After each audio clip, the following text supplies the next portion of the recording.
Hello everyone, welcome back to another episode of r/Malicious Compliance. In today's episode, I'm not authorized to go get water? Alright. So you want to know what I'm doing every minute? How I managed my first micromanager. Before we get started, make sure to subscribe so you will never miss a video. So let's get started. I'm not authorized to go get water? Alright. Now before I start, here's a bit of context for this situation. I work in the boat industry as an engine tech and parts painter. I know, quite a broad range right there. Anyway, the company I work for is quite old and the building I work in is even older. The heating system is trash and we really lack anything in the way of air conditioning, and it's boiling outside right now. Earlier today, I had started overheating really quickly as the temperature rose in the building. I have a medical condition where my body can't regulate temperature well, meaning I am at risk of passing out. I was going to go get a bottle of water from the fridge to help me cool down when I was stopped by one of the company's managers. Let's call him Kyle for this story. Kyle, where are you going? Me, I was only going to go get some water. Kyle, you're supposed to be working right now. You can get the water during the coffee break. Me, I don't think you understand that I can actually be in danger from this heat right now. So, could I please go get one bottle of water? Kyle, no. You're not authorized to leave your work before the clock strikes. Now shut up and get back to work. Me, Roger that. Keep in mind that this conversation was held in front of my coworkers. Cue malicious compliance. I got back to work, making sure to put on some extra coal, just to make sure I made up for lost time. Basically, I was forcing my body into shock and heatstroke was just around the corner. Fast forward around 30 minutes, I had to tell my coworkers through my strained breath that I don't feel too good. Which was actually even worse now, as I was working on deck of one of these boats, give or take 3 meters above the floor. When I made my way towards the ladder to climb down, I only got out a very strained "oh shit" as I fell off the back and was headed straight for the concrete floor below me. Lucky for me, some coworkers reacted fast enough and managed to catch me before my head was split open on the floor. I woke up in an ambulance around an hour later. The EMTs were checking my vitals and were actually helping me. My boss came up to the door and asked me what happened. I told him exactly as I told you guys, and I also told him to check with my coworkers if he didn't believe me. Long story boring, I was brought to the hospital for a checkup just to make sure I actually didn't suffer any kind of trauma from the fall. A buddy of mine came with me to make sure I got there and back safe. A few hours passed, and my buddy got a call. He picked it up, and it was Kyle. My buddy handed me the phone, and I heard Kyle on the other end apologizing for actually almost getting me killed. The short version is that he was heavily reprimanded for what he told me and was put on watch. Didn't lose his position though, so I guess I didn't fully win. But he was liable for the medical compensation for my situation. I did forgive him, and just to rub it in a bit, I just had to ask him, "Am I authorized to get water next time?" And my buddy just laughed. Edit, I already got OSHA on the line and they're launching an investigation into this. So, if nothing else, I just made Kyle's week even more horrible. Also, for those who wondered, Kyle is pretty new and is basically a bit of a brick? Can I call him that? Whatever. He's rough around the edges and generally doesn't believe people when it comes to their personal health.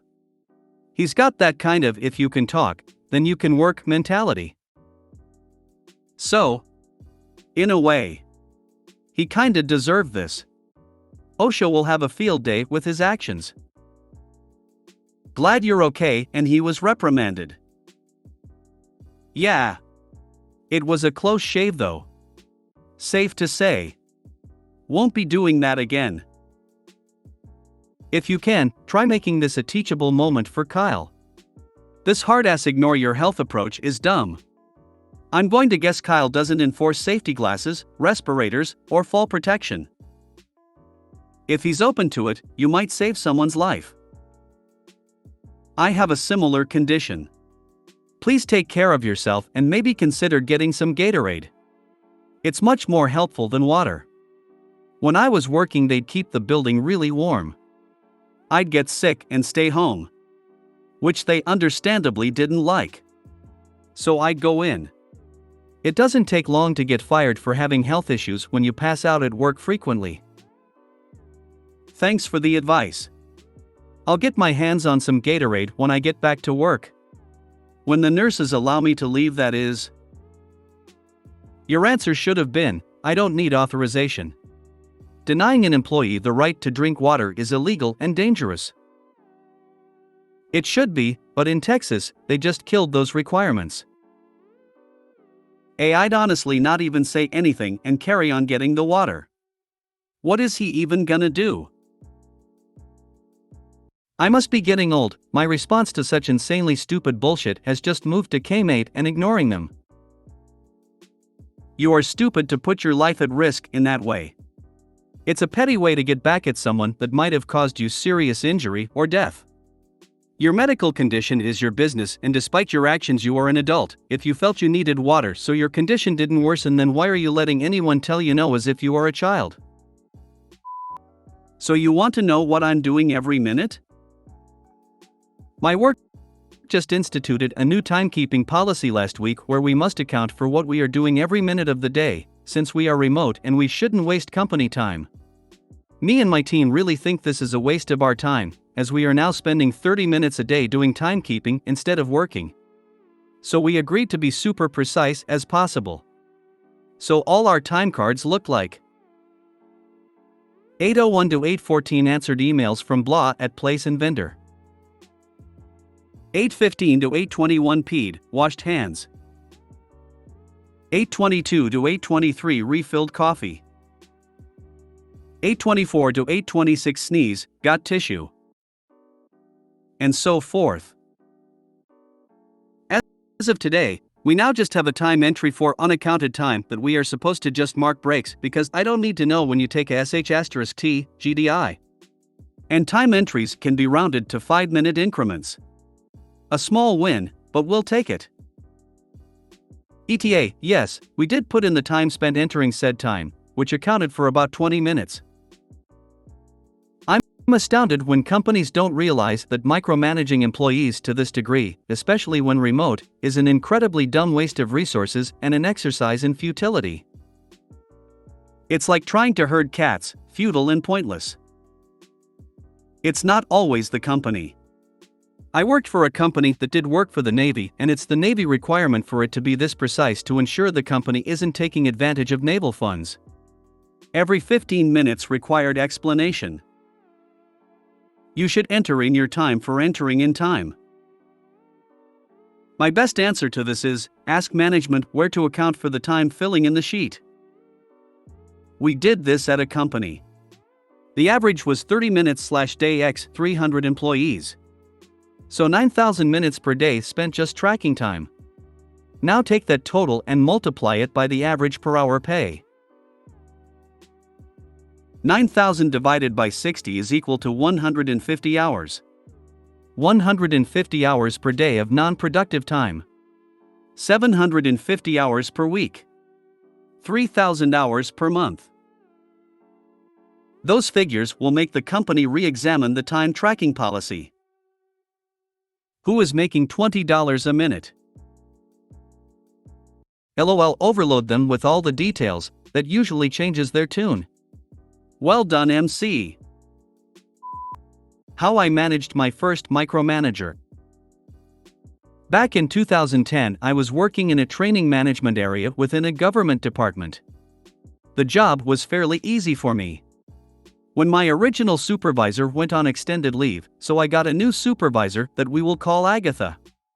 Almost immediately Agatha started to micromanage me even though she didn't really know my job that well, or even half of what my role entailed.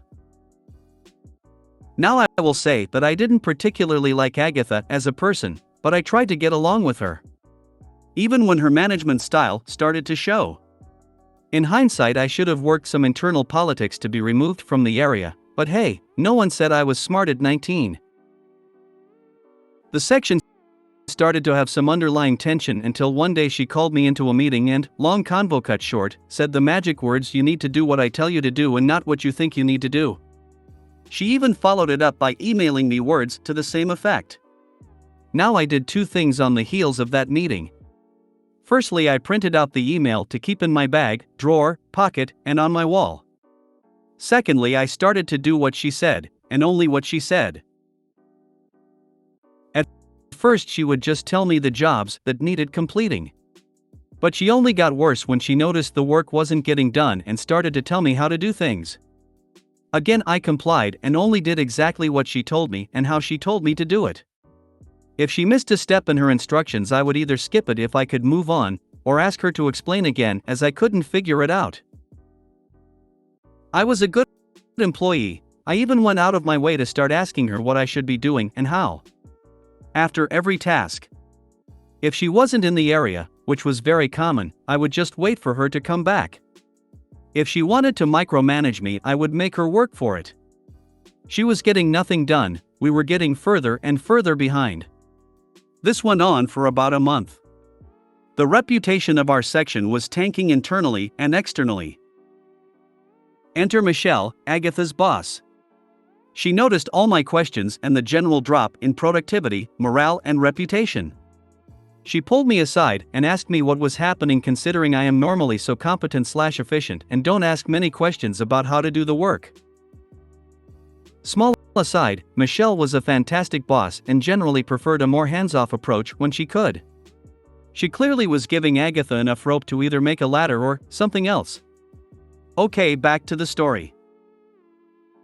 I explained to Michelle how Agatha was managing me and I was just trying to help her management style by leaning into it. I also showed her Agatha's email.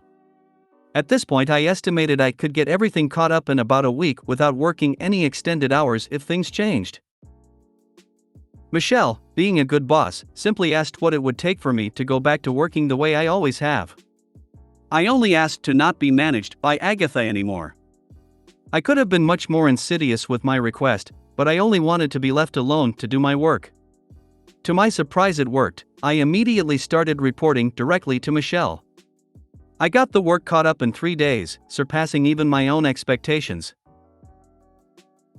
As for Agatha, she started to have her work examined a lot more closely, including her overall output, since, I found out later, she was trying to blame me for her low work output. It turned out that I was in fact the solution. Michelle ended up sharing Agatha's workload between the two of us and we didn't really notice much difference.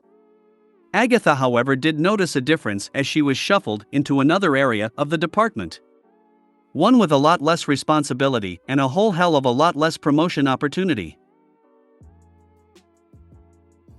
I ran into Agatha again after I had moved around the country a few times. I ended up back in the same office, but a different section. Agatha was still in the same shitty position. Same level too. Her personal reputation was so bad that only a handful of people would actually work with her. It felt good to know how stuck she was / presumably still is. Thought process of boss. OP worked fine, new boss comes in and OP's productivity tanks, I wonder why. And well done OP for not asking the world, as that may have been a step too far. Remember, the best revenge is to live well. A risky move, but sometimes hobbling yourself works. As long as OP had full documentation supporting their course of action, there was no risk. The ingenuity of some people impresses me. Michelle gave Agatha some rope, and Agatha somehow used it to make a shovel and dig herself into a hole. I had a new boss who told me to CC her into every single one of my emails. To the extent people were phoning me asking why K keep escalating matters by copying in my boss. I of course took it to the extreme. Simple emails about office football events, I copied her. There was a bingo thing they did monthly, I copied her in. I had a super high email volume and she must have been going mad with the number of emails I had her included in. You manage things/projects but lead people. Mangers who manage people are mangling their rep. If you made it to the end of the video, thanks for watching. Don't forget to like, subscribe and share, and we will see you in the next video.